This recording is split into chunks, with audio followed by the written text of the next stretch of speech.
Hello everyone. Today we are starting with the second chapter of history, that is Socialism in Europe and Russian Revolution. In our last chapter in French Revolution, we learned about freedom, equality and liberty and how this concept started spreading in complete Europe. And we also learned that society of France was divided into three estates. After revolution, people realized that this social structure leads to discrimination in the society, so we must change it. The Russian Revolution changed life forever, having replaced the rule by the king. The concept of socialism promised peace and equality to all. Now let's start with the story of Russian Revolution. This is the story of how people decide to remove the privilege and class division and create a society made up of equals. Before we learn about the revolution itself, it is important to understand how socialism came to Europe. The revolutionary ideas of French spread across complete Europe. Even in India, eminent people like Raja Ram Mohan Roy and Desrosiers described the importance of French Revolution. However, the people across the world were divided on the degree of change that needed to be made to society. On a broad scale, these people could be divided into three distinct groups, that is, liberals, radicals, and conservatives. Liberals dreamed of a nation where all religions could be considered equal. They were against giving absolute power to the kings, that is, monarch. They wanted an elected parliamentary government, but on the other hand, they believed that not everyone had the right to vote, only property owners could be allowed to vote. They did not support suffragette movement either. Suffragette movement campaigned to give women right to vote. Radicals do agreed with the liberals on the religious tolerance. Religious tolerance means all religion is equal and the removal of the absolute powers from the kings, that is monarchy. They however believed that all people have right to vote irrespective whether they were property owners or not. They also supported the right to women to vote. The third group of people, the conservatives, wanted to change all together. In time, they realized that some change is unavoidable, but they still felt it needed to be gradual process. As you can see, the views differed greatly between these three groups. While these debates were going on, change was happening into the economic front too. The Industrial Revolution had started in Britain and its growth spread across Europe. It saw the replacement of manual labor with machines, resulting goods being manufactured at a very faster rate. Industrial Revolution saw the formation of new cities, development of industrial regions and the expansion of railways. As a result, more people went to work in factories. However, the working conditions was very bad. Long working hours get low wages. This totally demoralized the workers. Sometimes the low demand for goods resulted in unemployment problem too. The solution for this was to stop the old system of privileges enjoyed by the high officials, that is aristocrat. Liberals and radicals rallied around the right of individual freedom, right to work, and right of the people having money to operate without stop. The revolutionary across Europe, be it in France, Italy, Germany, or Russia, all dreamed about change and worked to overthrow the existing king rule or monarchy. The Russian Revolution too succeeded in enforcing change. The price to be paid for it was quite heavy. As you have already seen, the working condition of the people across Europe during Industrial Revolution was very bad. Workers used to get low wages. This situation created a platform for the socialism. Now, let's talk about socialism.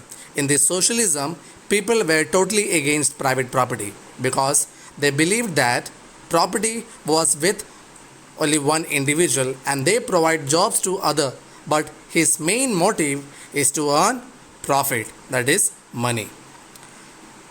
So they were not interested in the development of the workers, they were concerned only for their money. Socialists felt that the private ownership of property was the root cause of all social evil. Although they agreed that property owners provided jobs, they also felt that owners were not interested in the welfare of the workers. Considering this, socialists brought the ideas of collective ownership of property.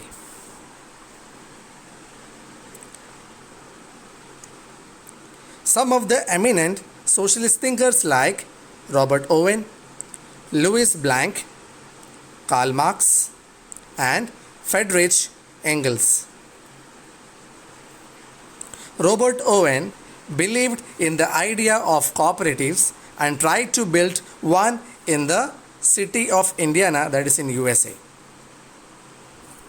Louis Blanc, however, felt that an individual could not build a cooperative community. Instead, they pushed to the government to encourage cooperative. Whereas Karl Marx stated in his book Das Kapital that workers needed to overthrow capitalism and create a society where property was controlled by everyone, not by individual. Capitalism talk about market which is controlled and run by one individual, which is wrong. So that was the main motive, that was the main idea of Karl Marx. Friedrich too contributed to his thought in his book. The name of the book is The Communist Manifesto. Though they had minor differences in their ideas, they all agreed that socialism is a natural way forward. As socialist ideas spread across Europe, the socialists formed Second International to act as a body to coordinate their efforts. It was not until 1914 that socialists finally formed a government in Europe. In 1904, over 110,000 workers in St. Petersburg went on strike, demanding better working conditions and wages, led by Father Gapon.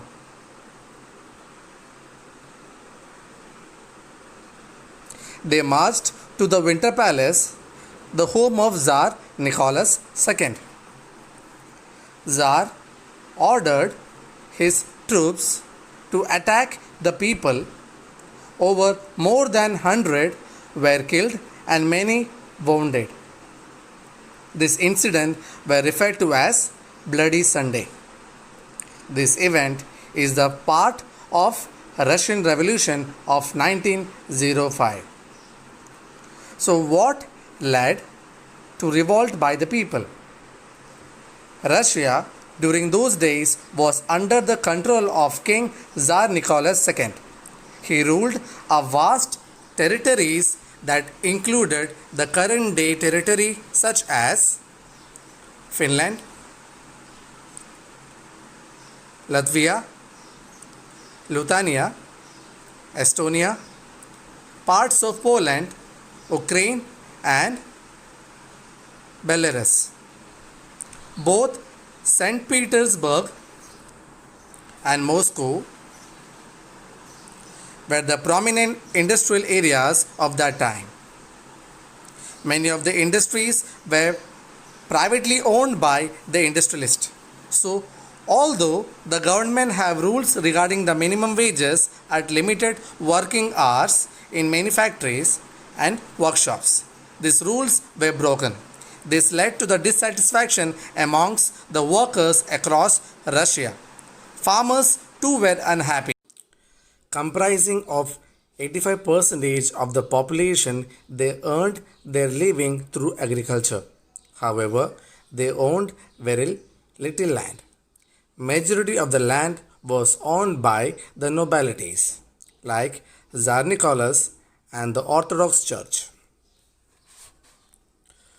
So farmer cultivated their land regularly and divided it based on the needs of the individual family. As you can see, both farmer and worker were unhappy across Russia. They saw the coming of two prominent political parties, that is, the Russian Social Democratic Workers' Party. In short form, it is known as RSDWP, and the Socialist Revolutionary Party. The Russian Social Democratic Workers' Party followed Karl Marx's ideas and aimed to provide support to the workers. It consists of two groups, Bolshevik led by Lenin and Menshevik led by Julius Martov.